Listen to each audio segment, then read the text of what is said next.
네, 국익 중심의 실용 외교, 그 발판을 마련한 지난 100일에 대해서 얘기를 나눠볼 텐데요. 국정기획위원회 외교안보분과의 정한범 위원, 또 한국국가전략연구원의 북한연구센터 이영종 센터장 나오셨습니다. 두 분 어서 오십시오. 예, 안녕하세요. 네. 자, 약 4만 500km, 지구 한 바퀴가 4만 76km거든요. 그러니까 지구 한 바퀴를 훌쩍 넘는 이 여정, 이재명 대통령이 취임 이후에 정상 외교를 위해서 비행한 거리입니다. 지난 100일 동안 말 그대로 숨가쁘게 이어진 외교 행보였는데 종합적인 총평을 간단히 듣고 시작하고 싶은데요. 먼저 우리 정한범 위원님. 예, 이재명 대통령이 그 내란의 와중에서 이제 대통령에 당선이 되셨고 인수위도 없이 바로 취임하지 않았습니까? 네. 뭐 아마 본인이 조각한 내각이 아닌 전 정부에 계시던 분들하고 이제 같이 출범을 하셨기 때문에 호흡도 잘 맞지 않고 굉장히 어려운 상황이었음에도 불구하고 사실 우리에게 쉽지 않은 문제였어요. 이제 관세 협상이라든지 이런 굉장히 어려운 동맹의 난제들을 좀 잘 일단 정리하고 한숨 돌리는 그런 숨가쁜 여정이 아니었나 이렇게 네. 생각을 합니다. 네, 잘 들었고요. 우리 이 센터장님. 네, 오늘 오전 기자회견에서 이재명 대통령이 지난 100일을 회복과 정상화의 시간 이렇게 얘기했습니다. 네. 무엇보다도 이제 외교 공백을 메우는 게 기여했을 텐데요. 한국이 돌아왔고. 예, 네. 외교 안보에서 특히 저는 초반에 대통령의 그 자신감이 중요한데 잘 그 돌입을 해서 첫 단추가 잘 꿰어지면서 안정적인 출발이 가능했다 이렇게 보면서 또 일본과의 문제, 중국 문제 여기서 보면 과거의 야당 대표 시절의 이재명 그리고 정치인 이재명을 벗어나서 이제 대한민국 대통령으로서의 어떤 적합한 포지셔닝에 좀 성공한 게 아닌가 이렇게 생각을 했습니다. 네, 잘 알겠습니다. 두 분의 총평 들어봤고요. 국민들 생각도 궁금하거든요. 취임 100일 동안의 국정수행 지지율 변화를 살펴보면 이재명 정부 외교 안보에 대한 평가가 어느 정도 드러난다 이렇게 볼 수 있을 텐데 정 의원님 어떻게 해석해 볼 수 있을까요? 예, 대통령이 사실 이제 그 지난번 선거가 워낙 진영 간의 대립으로 이루어져서 네. 사실 뭐 반반으로 쪼개진 뭐 나라 자체가 반반으로 쪼개졌었고요. 선거 결과도 거의 그런 이제 결과가 나왔습니다. 그래서 집권 초반에 바로 그 대통령 취임 직후의 지지율이 그렇게 높지는 않았습니다만 이제 한 주, 두 주 지나면서 대통령 지지율이 이제 좀 본궤도에 올랐죠. 네. 그러다가 이제 뭐 국내 정치 이슈들로 좀 이렇게 출렁이긴 했는데 결국 다시 또 이 높은 국정 수행 지지율로 회복하는 단계를 보면 외교적인 행사들이 있었어요. 그렇습니다. 그걸 보면 지금 이제 우리 이재명 대통령께서 평소에 말씀하셨던 국익 중심의 실용 외교 이런 것들이 국민들에게 어떤 소구력을 가졌던 것이 아닌가 이렇게 해석해 볼 여지가 있다고 생각을 합니다. 네. 자, 이 센터장님, 네. 이재명 정부는 방금 말씀하셨듯이 국익 중심의 실용 외교 네. 이 기치를 내걸었습니다. 그런데요, 사실 어떤 정책이 나오는 건 그 상황에 따라서 그 정책이 도출이 되는 거 아니겠습니까? 네. 그러니까 어떤 대내외 환경 속에 우리가 처해 있길래 이 원칙이 나왔고 그리고 기존 외교 기조와는 어떤 차이점이 있다고 보세요? 일단 기본적으로 미국발 관세 정책이 좀 험난했고요. 네. 또 미중 패권 전쟁, 무역 전쟁이 계속되고 있었고 또 북러 밀착, 우크라이나전, 뭐 중동 사태도 사실 심상치 않았죠. 네. 이런 상황에서 우리 외교가 사실 발이 묶여 있는 상태 아니었습니까? 그렇죠. 국내 정세 이런 문제 때문에 이런 답답함을 좀 타개하기 위해서 대한민국호의 방향타를 진 이재명 대통령 입장에서는 뭔가 새로운 좀 외교 전략이 필요했을 것 같아요. 네. 그게 아마 실용 중심의 어떤 국익 중심의 실용 외교. 이런 게 된 것 같은데 이게 과거에 이제 진영 논리에서 좀 벗어나지 못하던 가치 외교 이런 거에 이제 묶여 있다가는 이게 안 되겠다 이런 네. 판단을 한 것 같고요. 자율성, 균형감 이런 것들을 좀 외교에서 갖추려면 아무래도 좀 기존 외교의 틀에서 벗어나야 되겠다. 그래서 굳건한 한미동맹 이 부분이 축이 된 거는 뭐 분명하고요. 네. 그 과정에서 이제 중국 또 러시아와의 관계도 소홀히 하면 안 되겠다. 이런 기존 틀을 잡은 것 같습니다. 아마 이런 좀 균형감 이런 것들이 이전 정부와는 좀 차별화된 이런 접근 방법이다. 이렇게 볼 수 있겠습니다. 그렇군요. 기존에 사실 가치 외교다, 균형 외교다 이런 말들을 참 많이 썼었는데 네. 사실 좀 추상적이었거든요. 그런데 이제 명확하게 국익을 우선하는 실용 이 가치를 이제 내세우면서 외교 안보가 재궤도에 오른 것 같습니다. 이 대통령이 취임 불과 10여일 만에 캐나다에서 열렸었죠. 주요 7개국 즉 G7 정상회의에 참석하면서 정상외교의 시동을 걸었었습니다. 상당히 빠른 외교 데뷔전이라고 볼 수 있는데 정 의원님, 그때 사실 이 참석을 하셔야 되나 말아야 되나 이런 얘기도 많이 있었고 그런데 서둘러서 참석한 이유 어디에 있다고?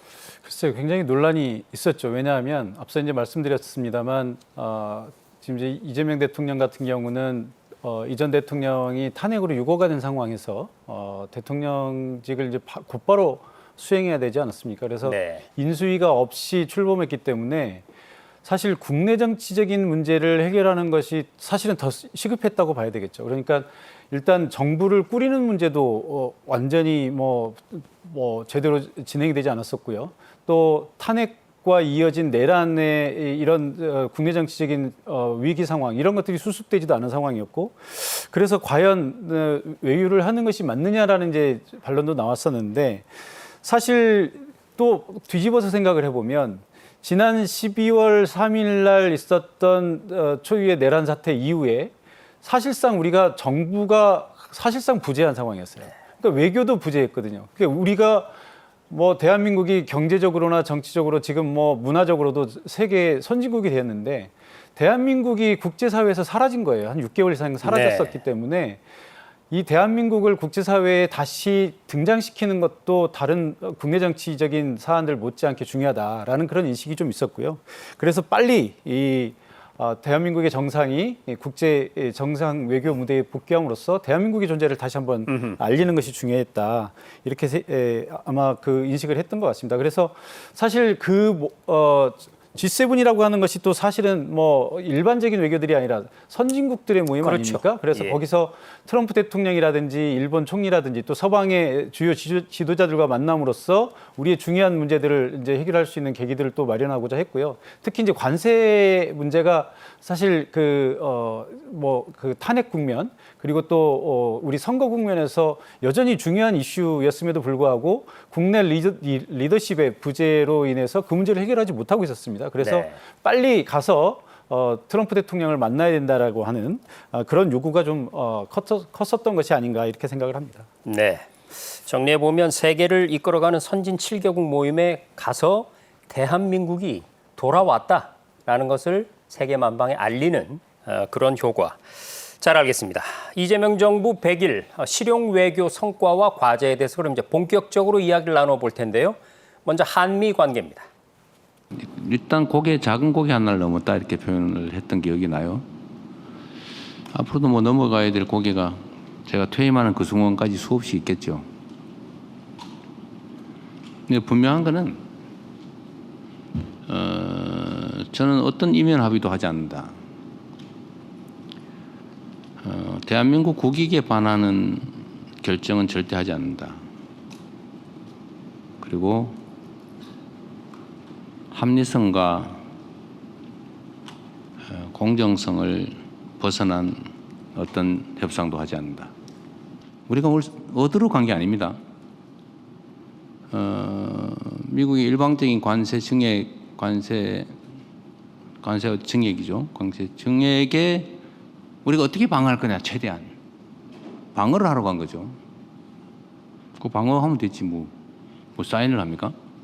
우리가 이익되지 않은 사인을 왜 합니까? 최소한 합리적인 사인을 하도록 노력해야 되겠죠.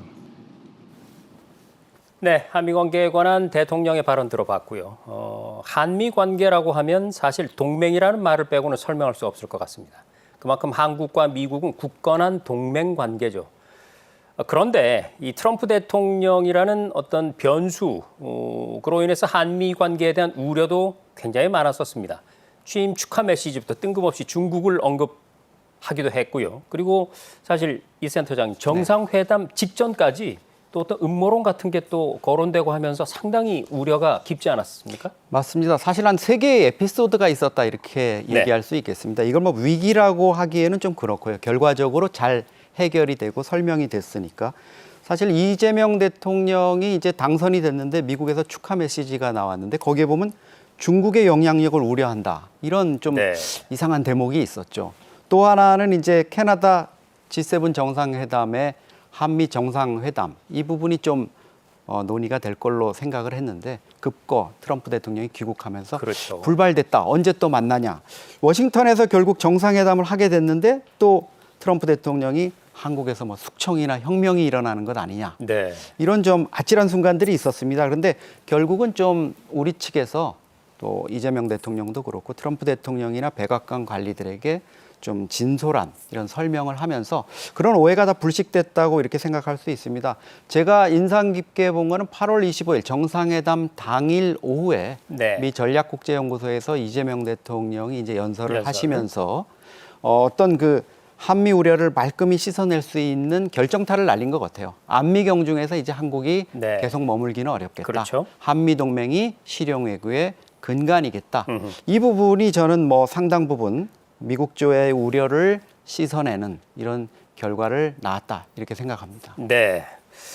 자, 정 의원님께 여쭙겠습니다. 처음 대면한 한미 정상, 사실 세간의 우려와는 달리 처음부터 끝까지 매우 화기애애한 분위기를 보여줬어요. 한미 정상회담, 위원님 어떻게 보셨습니까?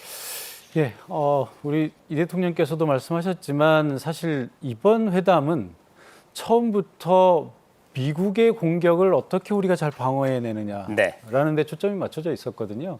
근데 뭐 많은 분들이 뭐 그 우리가 문서화 됐느니 안 됐느니 이런 얘기들을 좀 하고 계시는데 사실 애초부터 우리 전략은 문서화하지 않는 것이었습니다. 그러니까 네. 왜냐하면 트럼프 대통령이라고 하는 아주 독특한 지도자, 심지어 미국 국내 정치 행위자들조차도 트럼프 대통령의 어떤 예측할 수 없는 예측 이런 불가능성. 이런 행위들 때문에 불안해하고 있는데 우리가 어떤 확신을 가지고 거기 회담에 임할 수 없었던 거거든요. 네. 이것은 뭐 단순히 우리가 한미 동맹을 잘하느니 못하느니 뭐 우리가 외교를 잘하느니 못하느냐고 아무 상관없는 문제입니다. 그러니까 누구라도 겪을 수 있는 리스크였고 우리나라만 겪은 것이 아니라 일본 또 유럽의 우방들도 다 겪었던 문제들이죠. 그래서 처음부터 회담의 결과를 낙관할 수 없었고요. 다만 트럼프 대통령의 어떤 공격을 우리가 어떻게 잘 막아내느냐 여기 이제 초점을 맞추고 있었습니다. 그래서 뭐 그때 이제 저도 그 현장에서 나오는 이제 상황을 이제 방송에서 이제 제가 중계를 하고 있었던 상황이었는데 뭐 앞서 말씀하신 것처럼 한국에서 숙청이니 혁명이니 뭐 이런 얘기가 나왔다 그래서 네. 제가 이제 급히 우리 저 안보실 그리고 이제 미국 현장에 있는 분들하고 이제 통화를 했거든요. 근데 의외로 우리 당국자들은 담담했었던 그런 상황이었습니다. 왜냐하면 트럼프 대통령의 이런 이제 예측 불가능성도 이해를 하고 있었고 오히려 회담장에 들어가기 전에 이런 얘기가 나온 것이 다행이다. 그렇죠. 그래서 우리가 사전에 미리 대비를 하고 들어갈 수 있었다라는 면에서 오히려 안도의 한숨을 네. 쉬었던 그런 상황이었고요. 그래서 아마도 굉장히 치밀한 전략을 세우고 들어갔던 것이 아닌가 생각을 하는데 일단 뭐 여기 이제 우리가 칭찬 외교라는 말을 쓰는데 저는 칭찬 폭격이라고 그런 표현을 썼습니다. 그러니까 들어가자마자 오벌 오피스의 황금빛을 이제 얘기를 하면서 트럼프 대통령이 기분을 풀어주기 시작을 했고요. 네. 그다음에 이제 마가를 얘기하면서 다우존스가 역대 최고치를 찍고 있다라는 얘기로 옮겨가고 그리고 이제 트럼프 대통령이 우크라이나 전쟁이나 이런 것에 관심을 가지는 이게 세계 평화의 얘기를 하면서 자연스럽게 이 북한 문제를 끌고 들어갔죠. 네. 그러면서 트럼프 대통령의 한정된 시간을 우리 대통령의 아젠다로 끌고 들어가 버린 거예요. 그래서 트럼프 대통령이 한국을 공격할 수 있는 뭐 굉장히 많은 무기들이 있지 않았습니까? 뭐 방위비 분담금도 있고, 뭐 국방비도 있고, 뭐 전략적 유연성, 뭐 그다음에 관세, 뭐 이런 다양한 얘기들이 있었는데 트럼프 대통령이 웬만한 주제를 다 꺼내지 못할 정도로 북한 문제에 심취해서 북한 문제에서 자기 자랑하다가 네. 대부분의 시간을 써버리게 된 이런 결과가 나왔죠. 그래서 어떻게 보면 어쨌든 우리의 어떤 그 회담 전략이 치밀한 회담 전략이 주요했다. 그래서 우리가 회담의 주도권을 쥐고 성공적으로 방어전을 이끌어간 그런 회담이었다 이렇게 평가할 수 있을 것 같습니다. 네, 잘 알겠습니다. 자, 이렇게 한미 간의 첫 단추를 잘 끼우면서 한숨을 돌렸는데 불과 열흘 만에 조지아주에서 한국인 근로자 구금 사태가 터지고 말았습니다. 자, 이 센터장님, 이게 한미 관계에 어떤 어떤 신호가 아니냐 이런 분석도 나오고 네. 우려들이 많은데 이거 어떻게 보세요? 사실 트럼프의 국익 우선주의 외교가 우리 한국에게 얼마나 엄청난 도전을 던지고 있는지를 여실히 보여준 사건이다. 이렇게 볼 수 있습니다. 이재명 대통령이 이제 강력한 대응, 빠른 해결 이런 것들을 강조했고요. 루비오 장관하고 조연 또 우리 외교부 장관이 소통을 하면서 해결의 실마리가 비교적 빨리 마련된 것 같습니다. 내일 새벽 1시면 이제 우리 억류됐던 또 구금됐던 우리 국민들이 애틀란타 공항에서 전세기를 타고 돌아오게 되는데요. 오늘 보면은 기자회견 자리에서 이 대통령이 이렇게 얘기를 했습니다. 이런 식이라면은 미국 현지에 우리 기업들이 직접 투자하는 건 이제 어렵지 않겠냐. 네. 이런 식이면 이렇게 얘기했는데 미국에서 금방 거기에 대한 반응이 나온 것 같아요. 대미 투자 비자 제도가 우리가 좀 뒷받침이 안 됐다. 앞으로 후속 조치를 적극 추진하겠다. 이렇게 얘기하면서 앞으로 이 문제는 아마 재발되거나 이러지는 않게 잘 좀 실무적인 부분이 뒷받침될 거라고 이렇게 생각이 됩니다. 네, 전화위복이라는 말이 떠오르고요. 어쨌든 우리 국민들이 안전하게 돌아오게 된 것 정말 다행스럽고 그리고 우리가 투자할 수 있도록 비자 문제나 이런 부분에 어떤 제도적인 뒷받침이 이루어지기를 기대해 봅니다. 자, 정 의원님, 한미 정상회담에서 잘 해냈다, 선방했다. 그렇지만 이제 뭐 관세라든지 뭐 안보 합의라든지 이런 거의 어떤 구체화, 그건 이제 후속 작업 이어져야 되겠죠. 실질적으로 우리가 어떤 국익을 한미 정상회담에서 챙겼다고 정리해 볼 수 있을까요? 앞서 이제 말씀드렸습니다만 지금 한미 관계에서 한국과 미국의 동맹 관계에서 가장 큰 리스크는 트럼프 리스크입니다. 네. 그러니까 지금 뭐 제가 미국 외교관들에게 듣는 바에 의하면 사실 미국의 고위 관료들도 웬만해서는 안 움직인다 그래요. 네. 왜냐하면 고위 관료들이 움직였는데 트럼프 대통령이 뭐 맥락이 없이 또 한마디 툭 던져버리면 사실 이 고위 관료들이 권위 있는 자리에서 있는 한 행위들이나 이런 언행들이 굉장히 무색한 상황이 될 수 있거든요. 그래서 꼬이죠. 그렇습니다. 네. 그래서 항상 트럼프 대통령 입만 바라보고 있다 이런 상황이거든요. 뭐 그런 의미에서 본다면 사실 우리가 회담에서 트럼프 대통령이 어떤 돌발적인 얘기를 할 수도 있다라고 하는 어떤 식의 돌발 행위도 할 수 있다라고 하는 그런 전제하에서 이게 출발을 했기 때문에 사실 우리로서는 구체적인 회담을 트럼프 대통령과 하는 것보다는 트럼프 대통령이 아닌 조금 더 그래도 합리적인 실무자들과 하는 것이 우리에게 훨씬 더 유리한 것이거든요. 그래서 네. 정상회담에서는 가급적 이런 논란이 되는 주제들을 좀 피하고자 하는 것이 우리 의도였는데 사실 결과적으로 보면 우리 의도가 먹혀 들어간 것이다. 그러니까 한미 정상회담에서 우리가 뭔가를 합의하지 못한 것이 아니라 한미 정상회담에서 트럼프 대통령이 뭔가 돌발적인 발언을 할 기회를 봉쇄한 것이다라는 것이 조금 더 맞는 표현이라고 보시면 될 것 같고요. 네.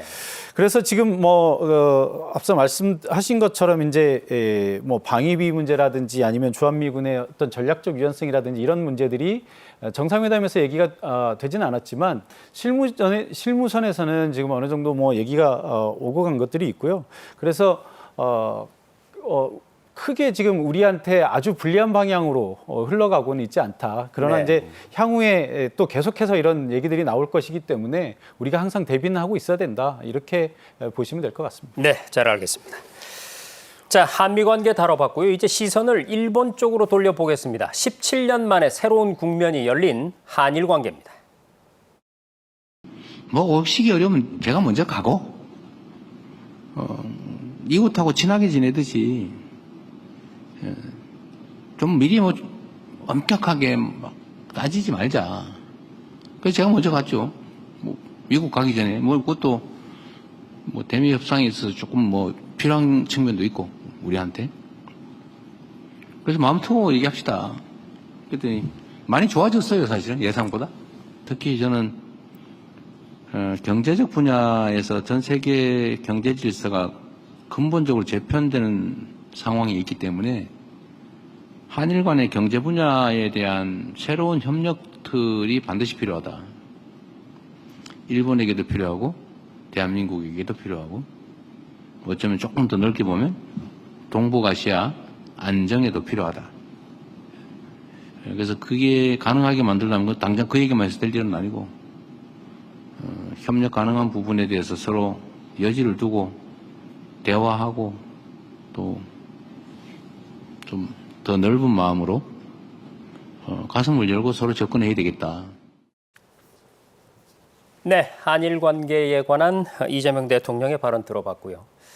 자, 이재명 대통령은 미국보다 먼저 일본을 들렀습니다. 이 센터장님, 네. 다소 이례적인 상황이었고요. 네. 하지만 나중에 지나고 나서 의도된 선택이었다, 또 신의 한 수였다 이런 얘기들이 평가가 나왔는데 방미에 앞선 방일 이 전략 어떻게 주효했다고 보십니까? 이틀 전에 이시바 총리를 먼저 만나면서 어떻게 보면 실용외교의 신호탄을 도쿄에서 먼저 쐈다. 이렇게 네. 볼 수가 있겠습니다. 미국은 사실 그 한국하고 어떤 한미일 공조라든가 대북 문제를 얘기할 때 자꾸 일본하고의 관계, 한일이 좀 뭔가 공조를 먼저 했으면 좋겠다 이런 입장이었거든요. 네. 근데 이재명 대통령이 먼저 도쿄에 가서 이시바 총리하고 한일 관계의 뭐 문제점들 이런 것들을 좀 뒤로 제껴놓고 셔틀 외교를 복원하고 한일 관계의 어떤 발전적인 측면 이런 걸 강조했기 때문에 트럼프 대통령을 만났을 때 트럼프 대통령도 아마 조금 그런 부분에 대해서 높은 점수를 줬을 것 같아요. 그리고 네. 한미일 공조 부분을 좀 강조함으로써 북중러 삼각연대가 최근에 강화되고 있는 부분 네. 이런 부분에 대한 어떤 경계의 목소리 이런 부분도 낼 수 있었고 그런 시그널이 결국은 한미 무역 협상이라든가 대미 협상 이런 부분에 상당한 기여를 했다고 이렇게 생각이 됩니다. 네, 그렇군요. 정 의원님, 돌이켜보면 취임 100일 동안에 두 차례 정상회담을 한 나라는 일본이 유일합니다. 그렇습니다. 한일 외교의 성과 어떻게 평가할 수 있을까요? 이번 한일 외교의 성과는 두 가지 측면에서 볼 수 있을 것 같아요. 네. 하나는 한일 관계라고 하는 양자 관계에서 볼 수가 있고요. 또 하나는 이제 한미일 또는 그 이상의 다자간 협력의 관점에서 이제 볼 수 있을 것 같은데 네. 무엇보다 한일 관계라고 하는 측면에서 보면 사실 이 한일이라고 하는 이 양자 관계는 역사적인 문제 분명히 우리가 짚고 넘어가야 되고 우리가 다 계속해서 기억하면서 이 문제를 풀어야 되겠습니다만 사실 이 문제만 또 무한정 끌고 있을 수는 없거든요. 네. 한일이라고 하는 관계가 뗄래야 뗄 수 없는 지리적으로 뭐 우리 대통령이 얘기한 것처럼 그 마당을 공유하고 있는 이웃이다. 이런 이웃이기 때문에 이것은 뭐 세월이 흐른다고 해서 해결될 문제가 아니거든요. 그럼 결국은 언젠가는 미래지향적인 전환점을 찾아야 될 텐데 지금이 바로 그 시점이다라고 판단하신 것 같고요. 그래서 이제는 소모적인 양국의 소모적인 갈등을 여기서 일단 접고 일단 미래지향적인 관계를 끌고 나가서 이런 상호 신뢰를 바탕으로 해서 향후에 과거사 문제도 추후에 해결하자라고 하는 것이 이제 하나의 전략이었고요. 또 하나는 이제 다자적인 관점에서 보면 우리가 이제 한미 동맹을 근간으로 하고 있는데 저도 뭐 주기적으로 미국 외교관들을 만납니다만 미국 외교관들이 지난 한 2, 3년간 만나면서 끊임없이 만날 때마다 물어보는 것이 한일 관계 어떻게 할 것이냐. 아하. 왜냐하면 미국의 동아시아 전략의 핵심이 한미일 협력을 통해서 중국이나 이런 여타의 이 동아시아의 리스크를 관리하는 것이거든요. 네. 물론 이제 우리가 거기에 동의하느냐는 것은 별개의 문제입니다만 네. 미국 입장에서는 한국과 일본의 동맹, 그러니까 미국의 미일 동맹 또 한미 동맹 이것이 이제 중요한 축인데 여기서 한일 관계라고 하는 하나의 축이 지금 삐그덕거리는 거예요. 그러니까 이 부분이 계속 신경 쓰일 수밖에 없습니다. 네. 그래서 한미 동맹에 대한 질문을 하는 것이 아니라 항상 한일 관계에 대한 질문을 던지는 거거든요. 근데 이제 이런 데서 만약에 이번에 한일 관계를 해결하지 않고 미국을 먼저 갔다라고 우리가 만약에 가정을 하면 미국에서 어떤 질문을 하겠습니까? 또 이재명 대통령에게 틀림없이 한일 관계 어떻게 할 거냐 물어볼 네. 거거든요. 그럼 우리는 당연히 잘 할 거다 이렇게 얘기를 하겠지만 안 믿을 거거든요. 말로 하는 것은 못 믿겠다. 그러면서 정말 할 거냐? 믿어도 되느냐? 이런 추가적인 질문들이 계속 나오면 한미 관계도 계속 이게 소모적이거든요. 그래서 그냥 보여준 거예요. 아, 이게 네. 오늘 묻지 마라. 이제 이거 우리가 행동으로 보여주겠다. 그러니까 미국에서 이제 더 이상 질문할 필요가 없는 거예요. 한일 관계, 저렇게 풀어버렸는데 이제 우리가 한국에 대해서 동맹 또 한미일 관계 어떻게 할 것이냐라고 하는 질문을 던질 필요가 없다. 이런 국면으로 아예 완전히 국면을 전환시켜버린 그런 묘수였다. 이렇게 볼 수 있을 것 같습니다. 네, 한일 관계에 대한 질문 자체가 트럼프 대통령으로부터 나오지 않도록 행동으로 보여준 묘수였다 이렇게 정리해 볼 수 있겠군요. 자, 이 센터장님. 그런데 이렇게 훈풍이 불던 한일 관계에 지금 변수가 좀 생겼습니다. 친한파로 평가되어 오던 이 이시바 총리가 사임 의사를 밝힌 건데요. 네. 자, 후임이 누가 될 거냐에 따라서 굉장히 또 걱정들도 많이 나오고 이렇던데 어떻습니까? 그렇죠. 뭐 7월 참의원 선거에서 이제 패배를 했으니까 11개월 만에 이시바 시게루 총리가 그만두게 됐는데 네. 사실 뭐 우리 입장에서는 좀 공들여서 이렇게 친분을 쌓은 친구가 갑자기 이사 가거나 네. 전학 가는 이런 좀 황당한 상황이 벌어진 겁니다.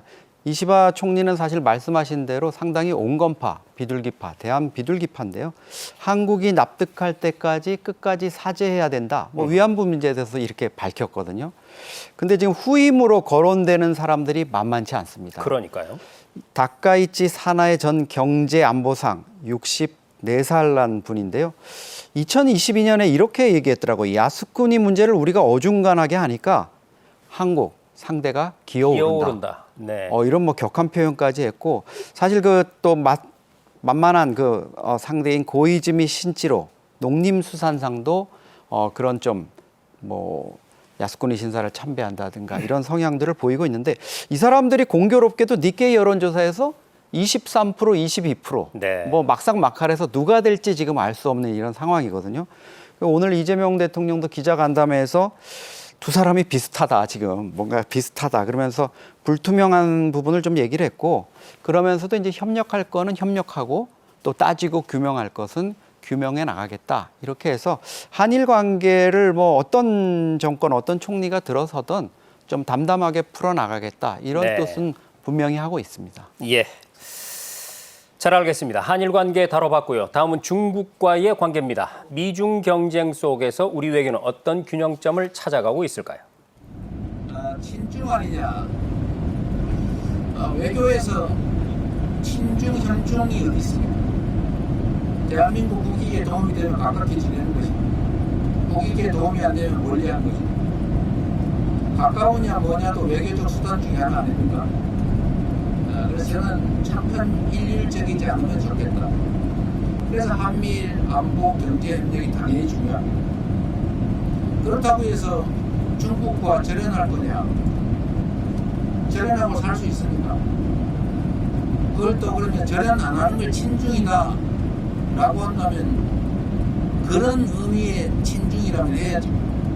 미국이 중국에 대해서 일종의 강력한 견제 정책, 심하게 얘기하면 이제 봉쇄 정책을 본격적으로 시작하기 전까지는 한국이 이제 안보는 미국, 경제는 중국 이런 입장을 가져왔던 건 사실입니다. 최근에 이제 몇 년 사이에 이 자유 진영과 또 중국을 중심으로 한 진영 간의 공군망 재편이 본격적으로 벌어지고 또 미국의 정책이 명확하게 이제 중국을 견제하는 방향으로 가면서 한국도 과거와 같은 태도를 취할 수는 없는 상태가 됐습니다. 지금은 우리가 지리적으로 매우 가깝기 때문에 거기서 생겨나는 불가피한 네, 취임 100일 이재명 정부는 한미일 공조에 한층 무게를 두는 모습입니다. 그러면 정 의원님, 결코 우리가 무시할 수 없는 상대, 이 중국과의 외교 기조는 어떻게 평가해 볼 수 있을까요? 예, 이재명 대통령의 외교 기조는 기본적으로 한미 동맹을 바탕으로 한 한미일 협력 그리고 중국이나 러시아와 같은 우리 주변국들과의 우호적인 관계 이것이 이제 기본적인 방향이라고 할 수 있는데요. 네. 뭐 대통령께서 말씀하셨지만 이제 더 이상 안미경 중에 이런 이분법적인 구조는 더 이상 통하지 않는다. 그렇죠. 뭐 이제 실리를 가장 앞세우는 분이기 때문에 뭐 경제라고 해서 반드시 중국이 중요하고 안보라고 해서 반드시 미국이 중요한 건 아니다. 미국이 다 중요하죠, 지금. 지금은 우리가 한미동맹을 근간으로 하고 있기 때문에 안보든 경제든 지금 미국과 같이 나갈 수밖에 없습니다. 네. 그러나 미국만으로 되느냐? 그렇진 않아요. 그러니까 안보에서도 예를 들면 북한의 핵 문제라든지 이런 문제에 있어서 가장 큰 레버리지를 갖고 있는 나라는 사실 미국보다는 중국이거든요. 그러면 네. 중국의 협력도 필요한 것이죠, 안보에. 반대로 또 경제에 있어서도 여전히 중국이 우리에게 있어 굉장히 큰 무역 상대국이기 때문에 중국과 협력을 하지 않을 수 없어요. 그래서 중국을 우리가 이제 안미경중을 폐기하고 미국과 전면적인 동맹 관계에 들어간다고 해서 그것이 곧 중국과 적대적인 관계를 한다거나 갈등을 빚는다라는 의미는 아니고요. 대통령께서 그런 말씀을 하셨어요. 그러니까 안미경중을 하진 않지만 미국이 중국을 필요로 하는 만큼 우리도 중국이 필요하면은 중국과 만나겠다라고 말씀을 하셨거든요. 그래서 이게 이제 틀림없이 이 미국뿐만 아니라 이 중국과의 관계도 이제 중시하는 것이고요.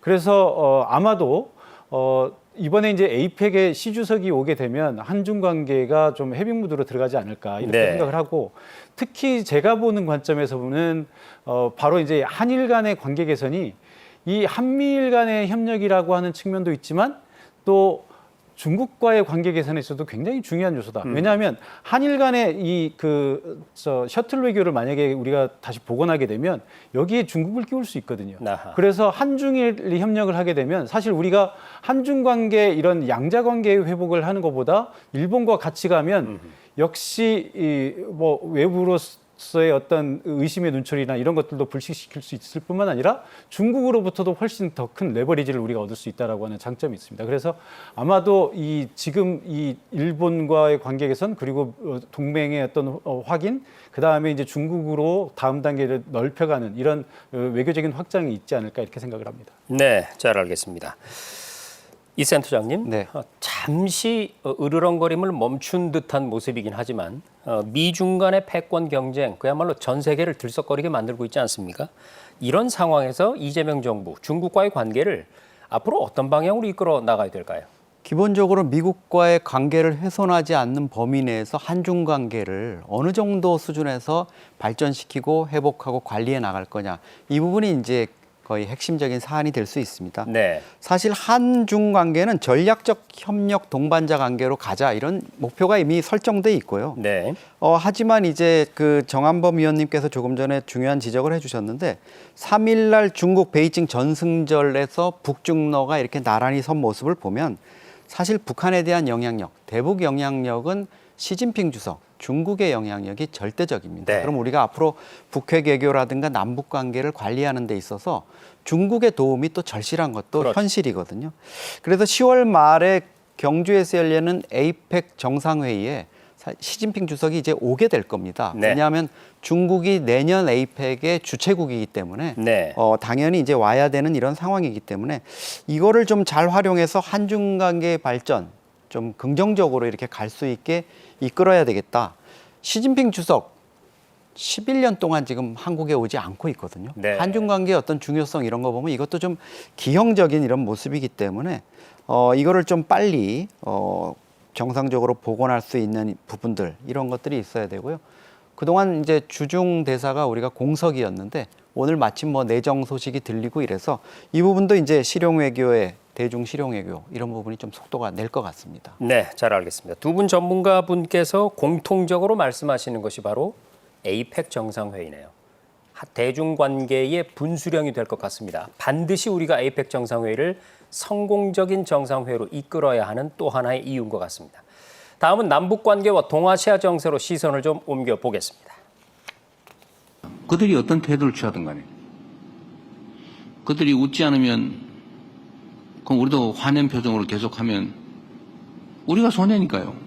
그들을 위해서가 아니라 이재명이 종북이라서가 아니라 대한민국의 안보를 위해서, 경제를 위해서, 민생을 위해서 필요한 거죠. 그래서 북미 관계가 중요합니다.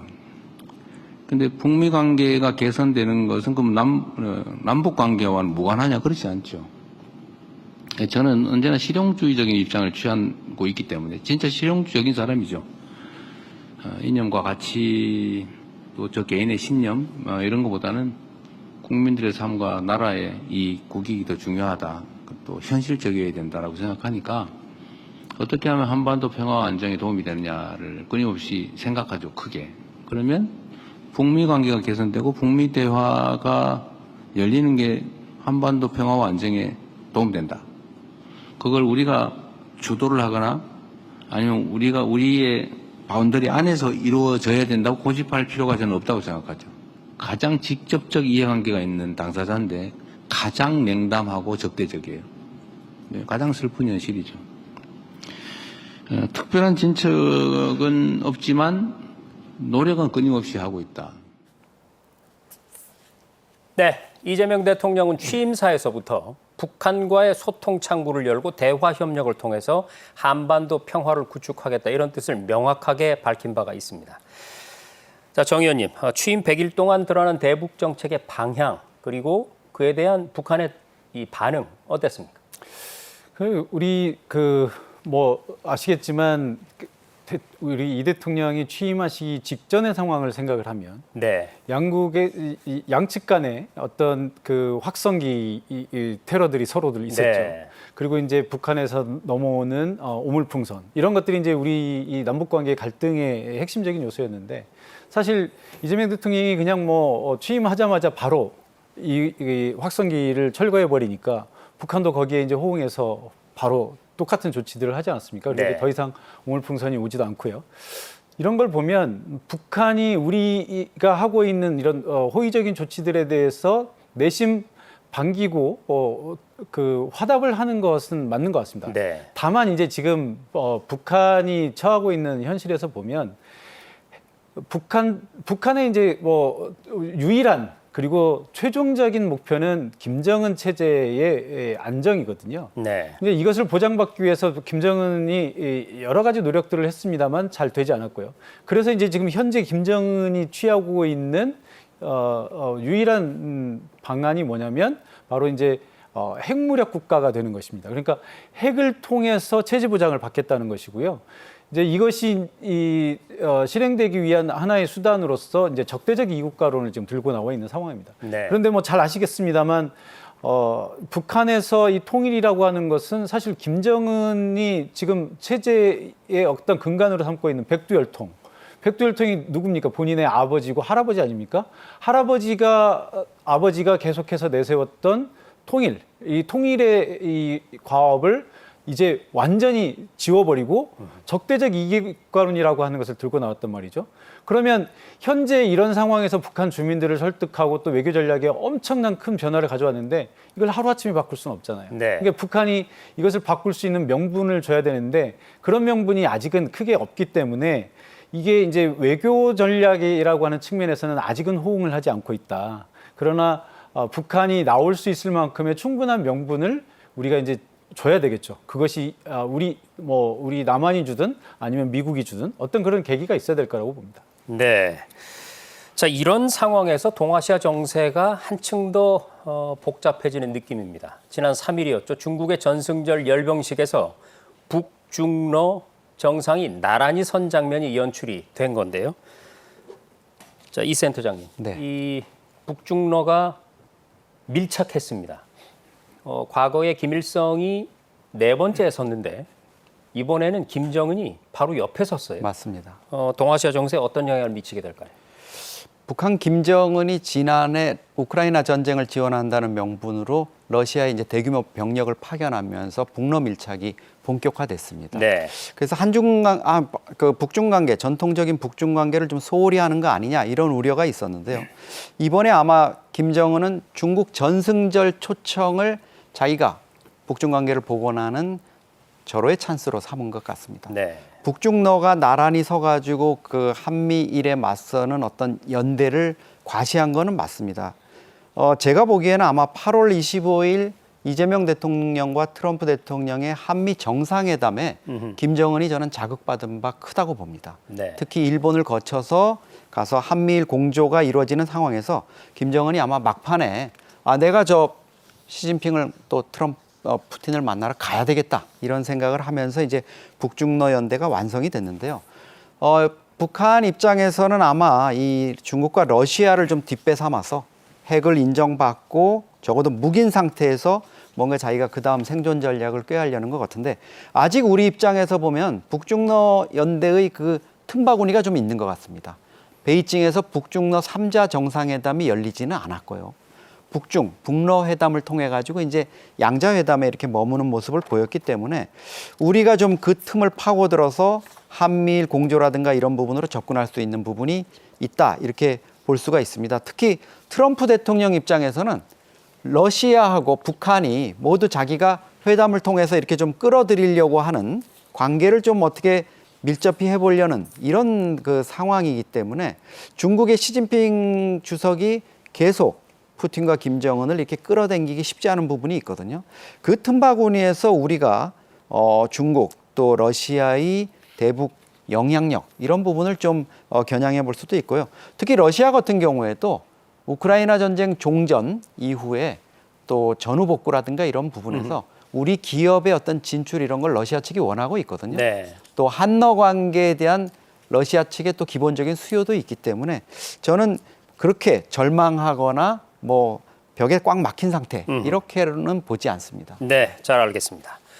이재명 대통령 취임 100일간의 외교 안보 성과와 과제에 대해서 얘기를 나누고 있습니다. 이 대통령은 앞으로도 중요한 외교 일정을 많이 앞두고 있습니다. 당장 이달 말에는 세계 최대의 다자 외교 무대죠. UN 총회에 참석할 예정인데요. 정 의원님, UN 총회 이재명 대통령 참석 어떤 성과를 기대해 볼 수 있을까요? 예, 뭐 말씀하신 것처럼 이재명 대통령이 취임하자마자 소위 이제 그 소다자 협의체라고 할 수 있는 G7 정상회의에 참석을 하셨었고요. 네. 그다음에 이제 최대 난제였던 한미 정상회담을 성공적으로 양자회담을 이제 성공적으로 마쳤고 이제 더불어서 한일 정상회담에서도 큰 성과를 거뒀죠. 그런데 이제는 이제 다자 외교 무대의 백미라고 할 수 있는 유엔 총회에 이제 참석을 하게 됩니다. 그러면 네. 아마도 이번에 이제 처음으로 유엔 총회에서 연설을 하게 될 거고요. 그다음에 또 이번에 굉장히 중요한 이벤트가 하나 있는데 우리나라 정상으로는 최초로 안보리의 의장국으로서 회의를 주재를 하게 됩니다. 네. 뭐 이제 유엔이라고 하는 국제기구를 뭐 우리 국민들께서 다 아시고 계시겠습니다만 유엔은 전 세계 193개국 회원국들이 모여 있는 세계 최대의 외교 무대이고요. 이 모든 국가들이 회원국들이 참여하는 총회가 있습니다만 사실상 유엔에서 가장 중요한 기구는 유엔 안보리입니다. 안보리죠. 네. 이 안보리가 거부권이라고 하는 아주 중요한 권한을 가지고 있기 때문에 안보리에서 통과되지 않은 것들은 사실 국제 규범으로서의 역할을 제대로 하지 못하거든요. 그래서 이 안보리에 우리나라가 지금 이제 비상임 이사국으로 들어가 있는데 이 안보리 이사국으로서 우리가 이번에 의장국 역할을 하게 됩니다. 그런데 이제 우리 대통령이 직접 의장으로서 이제 회의를 주재하고 토의를 이끌어가게 됩니다. 그래서 이 국면에서 우리의 외교의 지평이 또 한 단계 더 도약하는 이런 계기가 되지 않을까 이렇게 생각을 하고요. 또 하나의 중요한 것은 이번에 이제 우리 이재명 대통령만 유엔 총회에서 연설을 하는 것이 아니라 트럼프 대통령도 같이 연설을 하게 되거든요. 네. 그러면 우리가 발신하는 메시지 그리고 트럼프 대통령이 발신하는 메시지에 또 얼마나 또 조화로움이 있는가. 그래서 한미 간의 어떤 외교적인 공조 이런 메시지가 나올 수 있을지 이런 것도 한번 우리가 좀 유심히 지켜봐야 될 것 같고요. 그다음에 이제 또 하나 중요한 것은 지금 우리가 이제 남북 관계를 개선하기 위해서 많이 노력을 하고 있습니다만 사실 이재명 정부는 남북 관계를 굉장히 중요시하고 한반도에서 평화 체제를 만들어가기 위해서 노력을 하려고 하고는 있습니다만 다만 우리가 이전 정부들의 과오를 다시 반복할 수는 없거든요. 네. 그래서 이 문재인 정부 때 우리가 이제 남북 관계를 굉장히 중시해서 많은 일을 했었는데 이 북한과 미국의 이 합의가 이루어지지 않음으로 인해서 남북 관계 또는 북미 관계만 진전이 안 되는 것이 아니라 우리가 외교적인 역량을 북한에 너무 쏟다가 보니까 우리 주변국과의 외교를 좀 소홀히 했다라고 하는 반성이 있었습니다. 그래서 이재명 정부는 절대로 북한 문제를 중시하지만 북한 문제에 올인하지 않겠다라고 하는 것이 입장이고요. 트럼프 대통령과의 회담에서도 얘기를 했습니다만 주요한 역할은 결국 북미 관계가 개선이 돼야만 된다. 그래서 이번에 이제 북한이 이 유엔 총회에 아마 참석하게 될 건데 거기에서 북한의 역할도 한번 봐야 될 것 같습니다. 네, 잘 알겠습니다. 네, 시간이 벌써 많이 지나서 이제 두 분께 마지막 질문 하나씩 드리겠습니다. 자, 이 센터장님. 네. 다음 달이죠. 대한민국이 주도하는 올해 최대의 빅 이벤트. 아시아 태평양 경제협력체 APEC 정상회의가 대한민국 경주에서 열립니다. 이걸 통해서 우리 외교 어떤 기회를 만들어 내야 된다고 보십니까? 이재명 대통령이 어쨌든 호스트 역할을 하게 되고요. 네. 20개국 정상들이 오게 됩니다. 이 자리에서 이제 한국의 외교 역량이라든가 이런 걸 국제사회에 한번 보여주고 투사할 수 있는 이런 자리이기 때문에 아마 지금 치밀한 준비를 하고 있을 텐데요.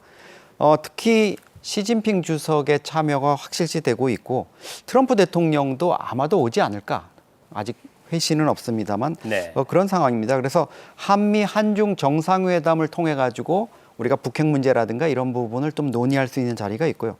저는 특히 트럼프 대통령이 오게 된다면 김정은 북한 국무위원장이 참석은 하지 않더라도 과거 판문점 회동처럼 네. 다시 트럼프 김정은 회동이 전격적으로 될 수 있는 그런 전기도 마련될 수 있지 않을까 이렇게 생각을 합니다. 그렇게 되면 이제 우리 입장에서 남북 관계라든가 이런 막힌 부분을 좀 돌파구를 열 수 있는 어떤 그런 좀 전략적 공간도 마련될 수 있지 않을까 이렇게 생각을 해서요. 좀 기대를 하고 있는데 정부가 그 부분에 있어서는 아마 치밀한 좀 전략적인 준비를 해야 될 것 같습니다. 네, 잘 알겠습니다. 우리 정한범 위원님께 마지막 질문 드리겠습니다. 취임 100일 외교적 혼란 공백기를 빠르게 극복을 하고 정상 외교를 복원을 해냈습니다. 하지만 이제 본격적인 어떤 실용 외교를 펼치는 건 지금부터다. 이렇게 생각해 볼 수 있는데 앞으로 이재명 정부의 외교 어떤 전략, 어떤 방향으로 나아가야 한다고 보세요? 네. 이재명 대통령 취임 직후에 100일간의 외교는 나름 선방했다. 굉장히 악조건 속에서 굉장히 그래도 나름의 소기의 성과를 거뒀다라고 얘기할 수 있습니다만 이게 지금 최종적인 결과물들은 아니거든요. 네. 지금 이제 미국과의 관세 협상을 비롯해서 한미 동맹의 난제들을 풀어야 될 것들이 많고요. 물론 이것이 이제 뭐 정상 간의 외교가 될 수도 있고 실무 간의 외교가 될 수도 있습니다만 이번에 조지아주에 있었던 우리 한국인 근로자들의 구금 사태 이런 것만 보더라도 이 트럼프 리스크가 얼마나 큰 것인가를 우리가 이제 알 수 있는 거고요. 뭐 아마도 제가 볼 때 이것이 트럼프 대통령의 직접적인 뜻은 아니었다고 봅니다만 아마 밑에서 어떤 성과를 보여주기 위한 것들 또 트럼프 대통령의 메시지와 밑에서 성과를 보여주기 위한 것들의 어떤 미스매치 그리고 이후에 이제 트럼프 대통령의 발언을 보면 본인도 약간 후회하는 그런 느낌을 네. 좀 보여주거든요. 자, 그래서 그러면 이런 이제 트럼프 리스크 어떻게 관리할 것인가? 자, 두 번째는 일본에서 우리 이 대통령과 공조를 이루었던 이시바 총리가 결국 이제 물러나게 되면서 새로운 아마도 이제 굉장히 강경한 보수 정치인이 등장하게 될 가능성이 높은데 네. 물론 저는 아주 비관적으로 보지는 않습니다. 왜냐하면 한일 관계의 물길을 돌려놨기 때문에 다시 그 물길을 돌린다는 것은 새로운 일본 총리로서도 굉장히 쉽지 정치적인 않다. 부담이 클 네. 거거든요. 그래서 아마 기존의 우리 이시바 총리하고의 이 합의나 이런 것들이 지켜지는 선에서 좀 변동폭이 크진 않을 거라고 봅니다만 그래도 일본과의 새로운 관계 그다음에 또 하나는 북중러의 어떤 밀착 속에서 이 한반도를 중심으로 한 북중러, 한미일 간의 어떤 대립 이런 부분들을 우리가 이제 관리해 나갈 필요가 있고요. 특히 북한과의 평화 체제를 위해서는 미국과 일본뿐만이 아니라 중국과 러시아의 도움이 절실히 필요하다는 것. 네. 그래서 운명적으로 한반도를 둘러싼 주변 4강의 이 외교는 우리가 한시도 소홀히 할 수 없다. 그래서 굉장히 균형적인 감각을 가지고 근데 여기서 우리가 균형이란 말을 오해하시면 안 됩니다. 이게 네. 우리가 미국과 중국을 뭐 산술적으로 균형을 맞춘다는 것이 아니고 물리적 균형이 아니죠. 한반도에서 위협을 균형적으로 관리한다라는 그런 의미로 네. 이제 이해를 하시면 될 것 같고요. 그래서 국익을 중심으로 한 실용 외교라고 하는 이재명 대통령의 모토가 이 결국은 4강 외교에 달려 있다. 이렇게 말씀드릴 수 있을 것 같습니다. 네, 잘 알겠습니다. 취임 100일 기자회견에서도 국익과 실용 여러 차례 언급이 됐습니다. 앞으로 4년 9개월 이재명 정부의 이 원칙이 어떤 외교 전략으로 구체화될지 지켜봐야겠습니다. 지금까지 국정기획위원회 외교안보분과의 정한범 위원 또 한국국가전략연구원의 이영종 센터장이었습니다. 두 분 오늘 말씀 고맙습니다. 예, 고맙습니다.